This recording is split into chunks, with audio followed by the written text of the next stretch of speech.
ముఖ్యమంత్రి ముద్దులు కొడక నారా లోకేష్ అంటూ విద్యార్థులు నిరసన సెగ తెలియజేశారు నారా లోకేష్ బాబుపై.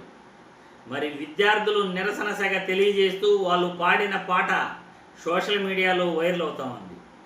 ఆ వీడియోని ఒక్కసారి మీరు చూడండి, మళ్ళీ మనం విశ్లేషించుకుందాం. ఆ పాటలో విద్యార్థులు వాళ్ళ బాధను ఎలా వెళ్ళగక్కారో ఒక్కసారి రాష్ట్ర ప్రజలందరూ కూడా వినాలి, ఈ వీడియో చూడాలి. విద్యార్థుల కష్టాలని ప్రతి ఒక్కరికి కూడా తెలిసేటట్లు వీడియో షేర్ చేయాలి. వీడియో షేర్ చేసి మన వీడియో ఎక్కువ మంది చూడాలంటే ఎక్కువ మంది మీరు లైకులు కొట్టాలి. ఒక్కసారి ముఖ్యమంత్రి ముద్దులు కొడక నారా లోకేష్ అంటూ పాటని ఒక్కసారి వినండి.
విన్నారుగా, ముఖ్యమంత్రి ముద్దుల కొడక నారా లోకేష్ నువ్వు విద్యారంగం గురించి చెప్పిందంతా అంతా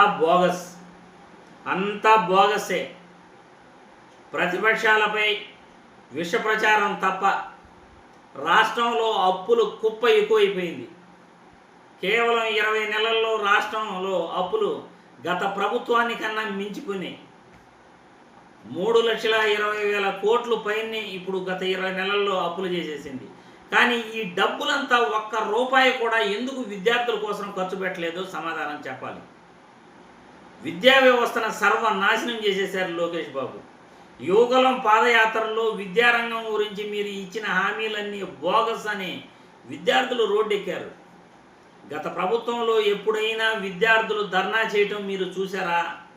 అదేంటో తెలియదు. కానీ చంద్రబాబు ప్రభుత్వం అంటానే విద్యార్థులు రోడ్లు ఎక్కుతారు, ఉద్యోగులు రోడ్లు ఎక్కుతారు, శ్రామికులు రోడ్లు ఎక్కుతారు, ప్రతి ఒక్కరూ కూడా రోడ్లు ఎక్కేస్తారు. ఎందుకు అలా రోడ్లు ఎక్కుతారు? ఎందుకు అలా ధర్నాలు చేస్తారు? మన పరిపాలన అంతంత మాత్రంగా ఉంటే, మన ఇచ్చిన హామీలు నెరవేర్చకపోతే ఈ విధంగా రోడ్లెక్కి ధర్నా చేస్తారు. విద్యారంగం గురించి పూర్తిగా పట్టించుకున్నటువంటి నారా లోకేష్ బాబు ఈ వీడియో చూడాలి, విద్యార్థుల కష్టాలు తెలుసుకోవాలి. మీరు మాట్లాడుతున్న గొప్పలు పక్కన పెట్టి మీరు ఇప్పటి వరకు ఏమీ చేయలేదు విద్యారంగానికి అని గుర్తుపెట్టుకోవాలి. గత ప్రభుత్వంలో విద్యారంగం ఒక వెలుగు వెలిగింది. ప్రైవేటు పాఠశాలల్లో ప్రభుత్వ పాఠశాలను చూసి, ప్రభుత్వ కాలేజీలను చూసి ప్రైవేట్ సంస్థలన్నీ కూడా భయపడినాయి. ఎక్కడ ప్రభుత్వ రంగంలో పాఠశాలలు, కాలేజీలు ఈ విధంగా డెవలప్ అయితే మా పరిస్థితి ఏమి అని ఒకానొక స్టేజ్లో మూసేసే పరిస్థితికి కూడా కొన్ని కాలేజీలు వచ్చేసాయి. కొన్ని కాలేజీలు, ప్రైవేట్ కాలేజీలు మూసేశారు కూడా.